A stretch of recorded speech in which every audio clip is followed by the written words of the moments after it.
In fiscal year 2024, the United States federal government spent just under $7 trillion. That number is so large it escapes human biology. Our brains evolved to count things we can gather and see, leaving us entirely unequipped to process a trillion of anything. Because we cannot grasp the math of the macro budget, we fill the void with our own assumptions. Without a tangible sense of where the money actually goes, public perception drifts away from the accounting ledger. When surveyed, the median American estimates 25% of the federal budget is sent overseas as foreign aid. The actual math puts that figure closer to 1%. On that skewed baseline, 58% of taxpayers assume their contributions are squandered by bureaucratic inefficiency. To see how the government actually prioritizes its spending, we have to scale that incomprehensible $7 trillion down to a human level. We can do that by looking at the average individual income tax liability for 2024, which landed right at $13,500. By treating that $13,500 as a single purchase, we can print a literal itemized receipt. This strips away the abstraction and shows exactly what an average taxpayer bought this year. This receipt starts with the most expensive item on the list.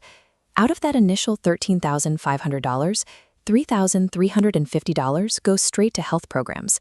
That money is mostly divided between Medicare for seniors and Medicaid for lower-income beneficiaries. The next major line item is war and weapons. The average taxpayer contributes $2,817 to national defense. Look closely at how that specific category breaks down. Over $1,000 of that defense contribution, $1,087 to be exact, is paid directly to private Pentagon contractors. By comparison, the amount allocated to pay the actual salaries of active-duty military personnel is less than half that, costing the individual taxpayer $463. Those individual contributions pool together to finance a massive industrial apparatus, anchoring a global military infrastructure. The third major expense isn't a program at all. It costs the taxpayer $2,623 just to pay the interest on the existing national debt. Add those three categories up before a single dollar is spent on domestic infrastructure, environmental protection, or public safety. Nearly 2/3 of the taxpayer's entire bill is already spoken for by health, defense, and debt.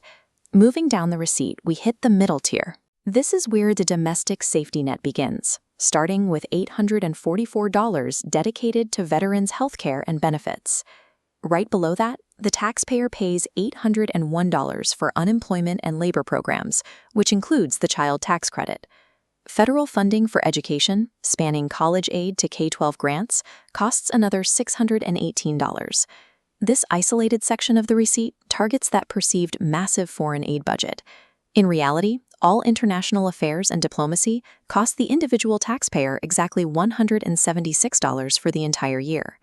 And the monumental achievements of space exploration and federal science research, funding NASA and the National Science Foundation requires just $106. Right at the bottom of the page is the Corporation for Public Broadcasting. The total individual tax cost for an entire year of public media is $1.43. The programs that often generate the loudest political debates, sending money overseas, exploring the solar system, funding public television, amount to mathematical rounding errors in the structure of the federal budget. We can translate these dollar amounts into a different metric to really feel their weight. We can calculate how much time the average earner actually traded to pay for these items. Out of a standard year of labor, the typical taxpayer spent 50 full workdays strictly to cover the cost of weapons in war.